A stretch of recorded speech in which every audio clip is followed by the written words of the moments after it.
yes, I am going to start by making off a really basic bread recipe, and then a little bit later on showing you all of the different ways you can use that to make all kinds of different things for yours or your kids' lunch boxes. So the recipe I am using is the Thermo Mama bread recipe. This is available on Cookie but essentially when you're doing something like this, you can use whatever your favorite bread is or whatever your favorite dough is. So if you've got a particular bread or dough that you normally like, feel free to use that.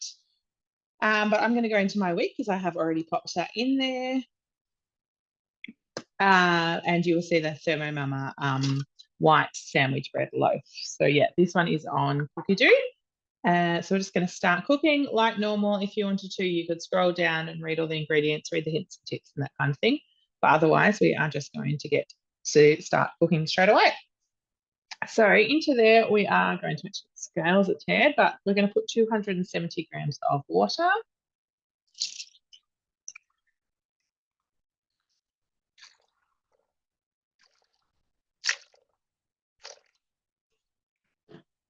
And then we're going to next a teaspoon of sugar. Who's making bread and rolls and all of those things in your Thermomix at the moment? Pop it in the chat box and let us know. What do you make? Or have you always wanted to try something but been put off thinking it was too hard or too time consuming? 1.5 teaspoons of yeast. Pop it in the chat box and let me know. 450 grams of baker's flour. I've got my giant baker's flour tub here. We make lots of different spreads and doughs. So we buy the baker's flour in bulk.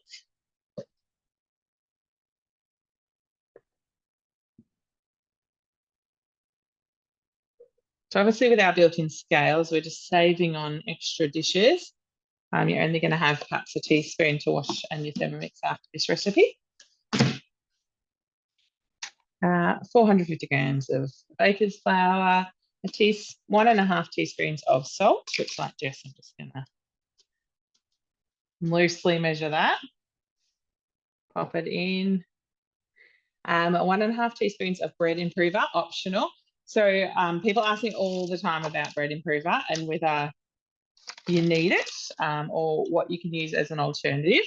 I do think it makes a difference. I think it's worth buying personally. That's just my personal opinion. I think it makes your bread fluffier and it lasts a little bit longer and just gives better results, in my opinion. But if you don't have it, you can leave it out, or you can also substitute it for now I've lost my train of thought. Apple cider vinegar. But yeah, you could leave it out altogether if you don't have any. That's completely fine. But if you have a chance to grab some from the shops, I'd grab it. It's only a couple of dollars for the packet from last ages. And then 15 grams of olive oil. And that is it. You're just throwing it all in there and then popping our lid back on. Next, and now we've just got 6 minutes of kneading. So you'll see the wheat symbol is there.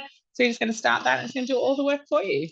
So obviously 2 minutes of kneading in our Thermomix is equivalent to about 20 minutes of hand kneading. So I don't know about you guys, but I'm not going to do that. I'm not going to do 6 minutes, let alone a lot more than that, or an hour of hand kneading. So absolutely better results by using your Thermomix and saving you lots of time. So I'm just going to quickly show you my dough is all done there. So I'm just going to tip it out onto our bread mat as well. Just using the blades back and forth with the blades is the easiest way to release your dough. You'll see it dropping out shortly. And then I'm just going to wrap it up and rest it for about 15 minutes. So while Emma and Jess are cooking away, that's just going to be resting, and then I'll be ready to work this shortly. You can also, if you don't know the trick already, you can pop your bowl on the turbo mode for a couple of seconds and flick off that little bit of dough that's left around the base.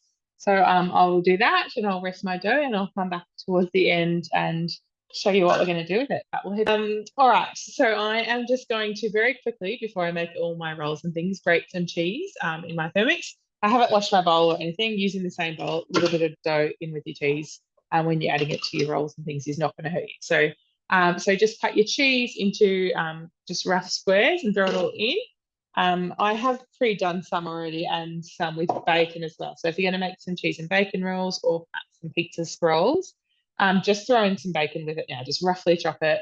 You know, if it's shortcut, you can just cut it in half. If it's like longer rashes, cut it in 4 pieces. Like, don't be fussy about it. Just throw it in and your Thermomix will do it for you. So to grate my cheese, I'm just going to do 5 seconds on speed 7. Zoom will mute me out for this because it will be very loud, but I'll see you in 5 seconds.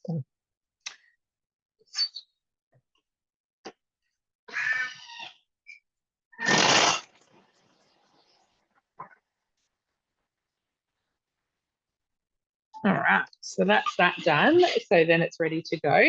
I have got, I probably didn't need to pre-make another bit of dough, but I've got dough coming out my eyeballs now because I had some at all different levels for you. So like I said, after that dough kneaded before, we just wanted to let it rest for 15 minutes. And that is now what we are left with here.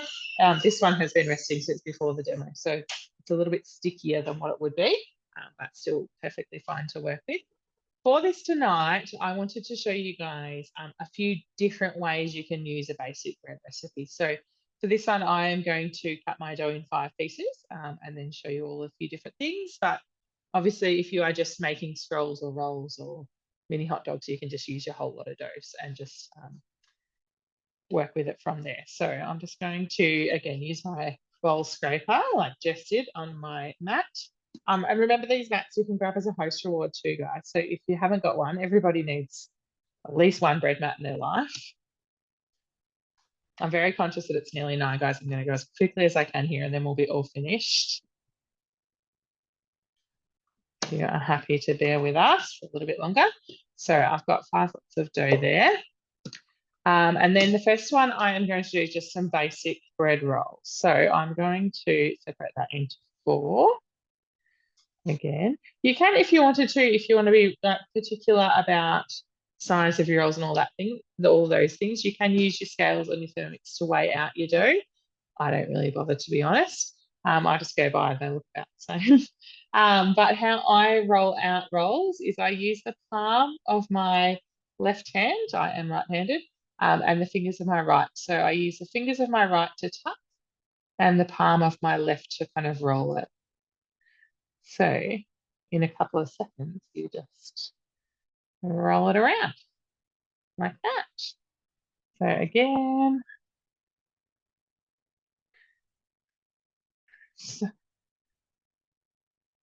and one more. Is everyone making rolls? Who's made rolls with their Thermomix? There's really not much hands-on time to rolls at all. I think people get a bit scared off by making their own breads and doughs, but a lot easier than what you might think. So again, just using my palm and my fingers to tuck and create a bit of like a pocket of air underneath. Some other people give it a bit of a roll on the mat. It's completely up to you how you like to do it, really. So that is some rolls. That's all you need to do for your rolls. Super easy. And then no matter what you're doing, you just need to proof it. You need to, what's my 3 then, 4? You just need to give yourself time. The main thing when you're making, hang on, I'll tell you what I'm going to do here first. So now I'm going to make some knot rolls. So I'm just going to roll out the bread, the dough into a long kind of roll. So the main thing you need to remember when you're making breads and doughs is that you need proofing time. So they're not hard. They don't take much hands-on time, but they do take a little bit of proofing time. So you just want to do it on a time where you've got a few hours at home that you can make your bread, make your rolls, and then leave them to proof. So once you've rolled it out, you're just going to literally just tie it in a knot.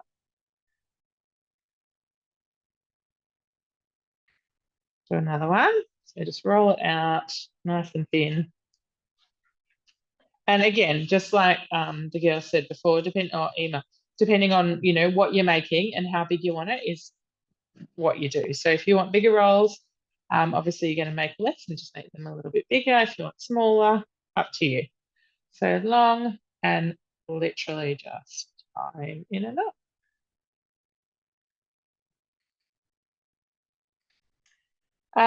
All right, so that's our 2 lots of rolls there. I'll just do this one quickly.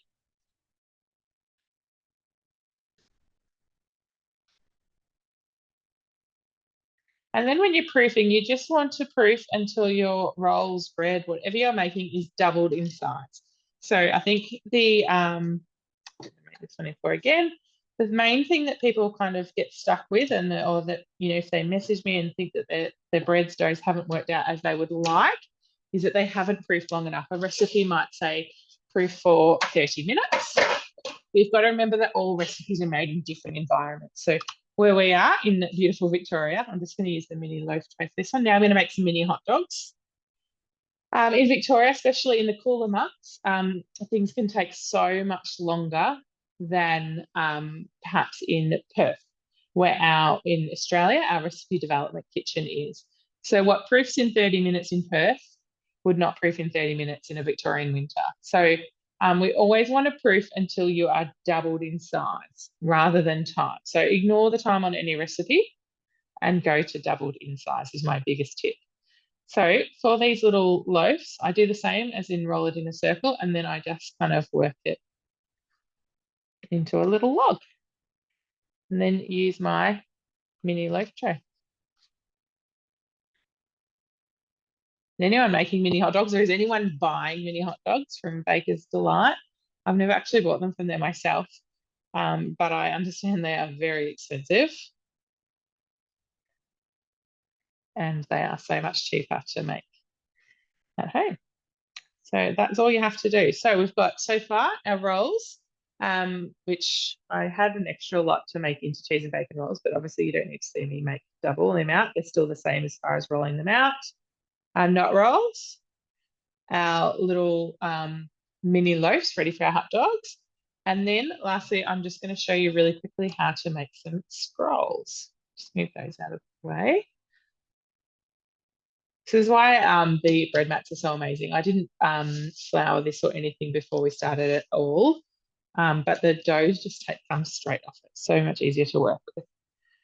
So you just want to kind of roll out your dough into a rectangle for your scrolls. So just working back and forth and side to side.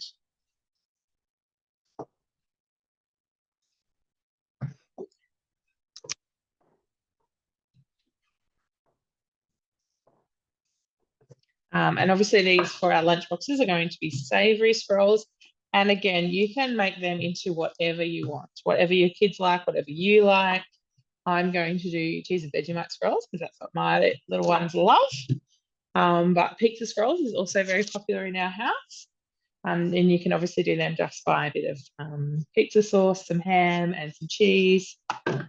You can make like a pesto one. You can do whatever you like really with your scrolls. It's super easy just to make them however you like. So I've got a big tub of Vegemite. And I love to use like a cake decorating spatula for the scrolls because it's so easy to spread stuff on there without digging in with a normal knife. So you just want to go around the edges. And I know, especially people that are perhaps not huge Vegemite fans, it always looks like so much on the scrolls, but I promise you that you want to kind of lay it on quite thick to really get the good flavour once they're cooked. Certainly probably wouldn't want to eat them like this, but it works out well once they're done, I promise. And then you're just going to sprinkle that with that cheese that we grated up before. We are nearly done, guys. I'll be another probably 5 minutes and then we'll wrap up. And then when it comes to rolling it, you just want to work like from the furthest to you towards you. Some people I know do like to use their dough cutter perhaps to cut it into strips and then roll. I prefer just to do it in one hit. And you just want to kind of tuck as you roll. It's hard to show from this angle. I should have done it sideways, sorry. But just making sure that you're tucking your dough as you're rolling so that it's nice and firm. And that's it. And then grab a chopping board because again, you don't want to cut on your bread mat or you will ruin it. And a serrated knife. That's my other big tip. A serrated knife for your cutting your dough because then you can kind of saw it rather than squashing it down. So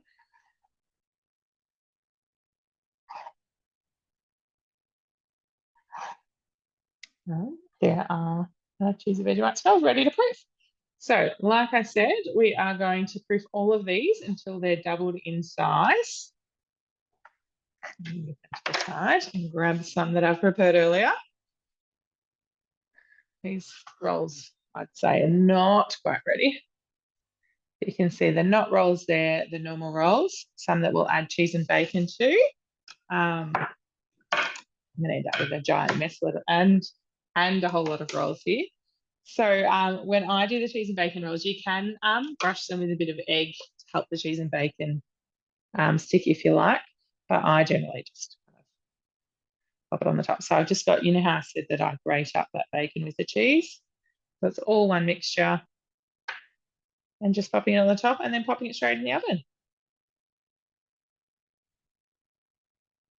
So we've got, again, plain rolls, not rolls, cheese and bacon rolls. Then we have our Vegemite and cheese scrolls that are not quite doubled in size yet, but they're getting there, especially when you compare it to how we started there. You can see they're the dough is starting to thicken out, prove there, but they do need a little bit more time before I pop those in the oven. And then we have our ones in our mini loaf tray. So they're definitely ready. You can see the comparison there. They're doubled in size. So I'll just show you how I finish off those and then we can pop them in the oven. So just grab my kitchen scissors and literally just, obviously being very careful of the tray, cut a line across those. Grab some sauce. Again, do what you and your family, your kids like. My kids love the tomato sauce and these. Other people do barbecue. And push that in the side. And then just sticking your little hot dogs in there. Just push them right in. Because they do kind of, as the dough, like obviously proofs a little bit more in the oven and grows a bit more, they do kind of pop out a little bit. So you want to make sure you push them right in. Right, kind of till you feel them, get as close to the bottom of the tray as you can. I then add a teeny bit more sauce. And then top with some cheese.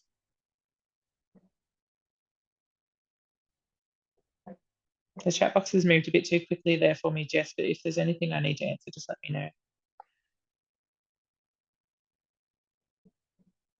And they are ready to pop in the oven. So we've got our mini hot dogs, our scrolls, our cheese and bacon rolls, our not rolls, and our plain rolls all ready to go in the oven. And look how quickly they baked, huh? Here's some I prepared earlier. So again, those cheese and bacon rolls, mini hot dogs, Vegemite and cheese scrolls, plain rolls, they're beautiful and soft, and our nut rolls. So yeah, all from one basic bread recipe, super easy with very little hands-on time. And again, obviously I've shown you how to do all of them with one lot of the dough, but if you're making, any one in particular, you would get all of this of the one variety. So it does make quite a large amount.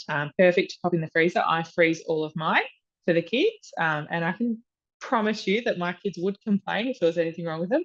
But as long as they're frozen on the day that they are made, they come out of the freezer perfectly for the lunch boxes. So absolutely no problems with that whatsoever. But great and really easy way to save you time with your lunch boxes on a school morning. So that's it. If you've got any questions about the roll, anything of the bread and rolls, let me know.